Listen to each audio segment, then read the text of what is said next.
But Jim Carafano, talk about the moment in the grander sweep of history, and let's sort of maybe fact check is not the right way, but the skepticism we've also been trying to bring to our reporting tonight, and not just getting swept up in the moment. When the president said something to the effect of, I wrote down here, that he believes that Kim Jong-un wants to bring his people into the quote-unquote real world. That's a big, bold statement. The hermit kingdom all of a sudden wants to come into the real world. Getting from A to B is going to take a lot of hard work beyond tonight. Yeah, his people, when they talk to outsiders, they say they think he wants to do a game changer. Kim wants to do a game changer. And what's very clear to kind of pull back on this and the kind of sweep of diplomacy, this isn't supposed to happen, right? You're never supposed to give somebody something for nothing, right? Kim essentially is giving something at the front of a process with no likelihood of reciprocity. Well, because pardon me, we were told in part that Secretary of State Mike Pompeo had a strong message of President Trump is not even going to sit down with you at this summit in June unless you release these Americans. That it was a precondition. Yeah, but that was done in private, right? I mean, publicly, Kim has given something to the Americans. Absolutely. Right. But so is Trump. You know, remember he said, you can't meet with Kim, right? We can't talk about these things. You know, we have to negotiate them. He just put that on the table.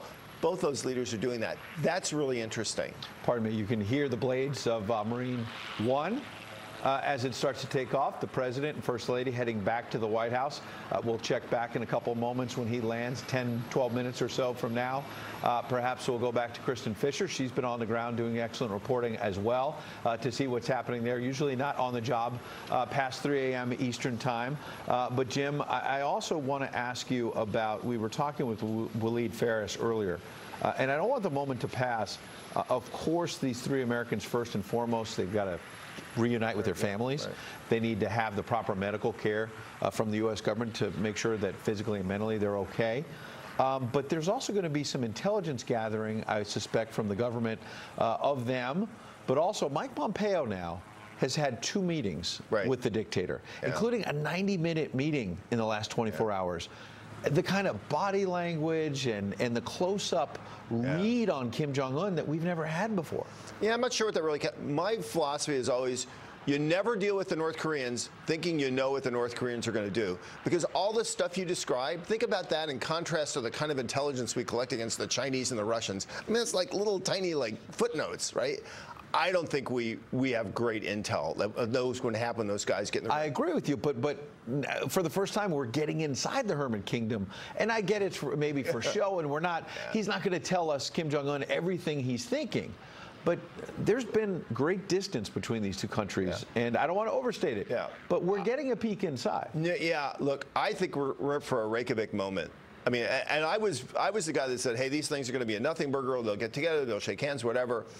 If you listen to the signal the North Koreans are sending and the signal the Americans are sending, these two guys are going to get in a room, potentially put everything on the table. Now, you know, people look at Reykjavik and they go, what a disaster. But Reykjavik was an enormous success because Reykjavik and Iceland with Reagan and Gorbachev, right? Because Gorbachev walked out of the room and said, oh my God, if I'm going to deal with this guy, I just can't play this guy. I actually have to cut a real deal. And this guy came to deal. And then they came back and really cut reduction of nuclear weapons more than any other time in history.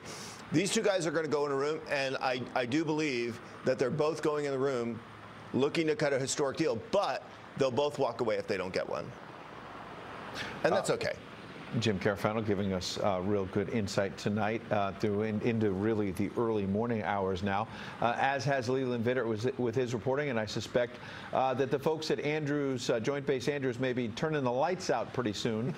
People need to get to bed, as does Leland. But Leland, any final thoughts from you before we go on to some of your colleagues? Yeah, there's definitely the folks at Joint Base Andrews made it clear that when the show's over, and they wanted us gone. We're here.